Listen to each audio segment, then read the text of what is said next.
John Wayne Gacy victim identified after 43 years. DNA technology leads Illinois authorities to the identity of another John Wayne Gacy victim. Over 4 decades after the skeletal remains of an unidentified young man were pulled from the crawlspace in John Wayne Gacy's home, Chicago police were able to confirm victim number 5's identity. The Cook County Sheriff held a press conference on Monday to announce North Carolina native Francis Wayne Alexander was the victim. Alexander was one of 8 Gacy victims whose remains were buried without police knowing who they were. Sheriff Tom Dart's office exhumed the remains in 2011 in the hopes that DNA testing could help. We were able to narrow the window when we believe he was killed by John Gacy because of where his body was positioned in the crawl space. He was buried underneath an individual who we know pretty precisely when he was murdered, said Dart. And so, that gives us an end date of March 15th of 1977. And then we have parking tickets that go from January of 1976. And so, it was in that window sometime that Wayne was targeted by John Gacy and subsequently killed by sending forensic evidence to the DNA Doe Project in California,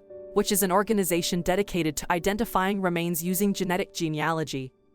The nonprofit was able to link familial DNA with members from Alexander's family tree. Chicago police then contacted his mother and half-brother for DNA samples in order to confirm his identity. The advancements in technology mixed with good old-fashioned investigative police work led authorities to the conclusion it was the typical painstaking work of finding out when Wayne was last seen, tax records, parking tickets, that we were able to put this all together, combining it with DNA.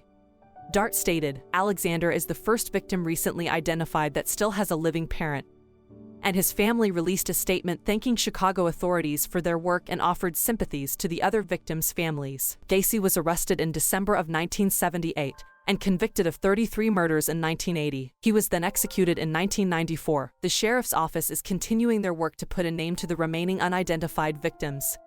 Number 10, number 13, number 21, number 26, and number 28. Those who worked on the case are adamant in finishing their work, saying victims killed 40 years ago are no less important than victims of today. Australia to lift outbound travel ban for vaccinated residents from next week. All fully vaccinated Australian citizens and permanent residents will be able to leave the country without a special exemption from NOV. 1. Authorities said on Wednesday, as Australia eases coronavirus restrictions amid a rise in vaccination rates. Australians have been unable to travel abroad for more than 18 months without a government waiver, while thousands of fully vaccinated residents living abroad have been unable to return due to a cap on arrivals to slow the spread of COVID-19. Many of these are now expected to return after Sydney and Melbourne ended quarantine rules for inoculated travellers from NOV. 1. Other cities, mostly virus-free, are expected to ease their border rules once they reach higher vaccination rates. The national plan is working, is about opening Australia up, and that is because the vaccination rates are climbing so high. Prime Minister Scott Morrison told 7 News on Wednesday. Australia's drug regulator, meanwhile, provisionally approved a booster dose of Pfizer Inc.'s COVID-19 vaccine for people aged over 18. As first-dose vaccination levels in people over 16 neared 90%. Federal Health Minister Greg Hunt said the rollout is expected to begin by NOV. 8. Once the government receives advice from the country's Vaccination Technical Advisory Group. The decision to lift the travel ban from next week comes after Singapore on Tuesday said it would allow quarantine-free entry to travelers vaccinated against COVID-19 from Australia from NOV.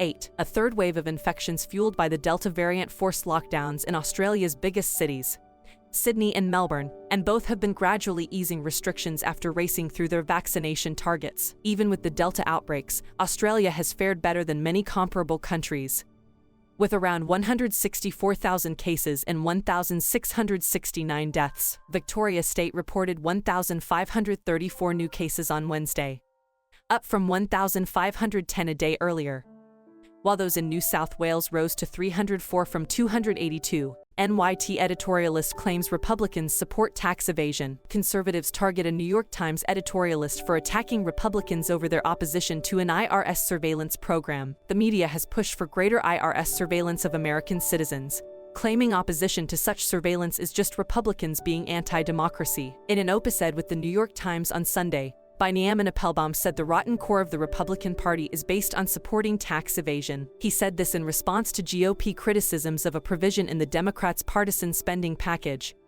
which requires the IRS to monitor bank accounts with $10,000 or more in transactions. Leader of the House Republican Conference, Kevin McCarthy recently put out a video in which he declared the provision in the bill to be un-American. The man vying to take Speaker Nancy Pelosi's position after the midterms said the GOP would go full force in trying to stop the provision from becoming law. Biden wants to hire thousands of new IRS bureaucrats and give them the authority to snoop into your bank account to monitor every single transaction you make.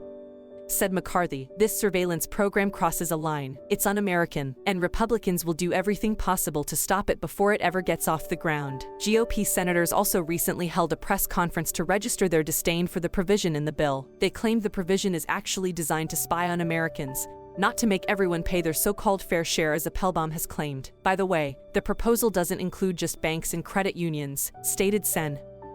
Mike Crapo, it includes financial institutions. That'll be Venmo, PayPal, you name it. And the scope of the IRS ability to dive into these accounts will be the biggest violation of individual privacy that I think this country has ever seen. Appelbaum claimed Republicans are in opposition to the bill simply because they oppose taxation, which he says is a direct threat to the American experiment in self-governance. Many on social media have been quick to point out that history may not have been Appelbaum's strong suit. A member of the communications staff for the Heritage Foundation, John Cooper, said Appelbaum must have skipped U.S.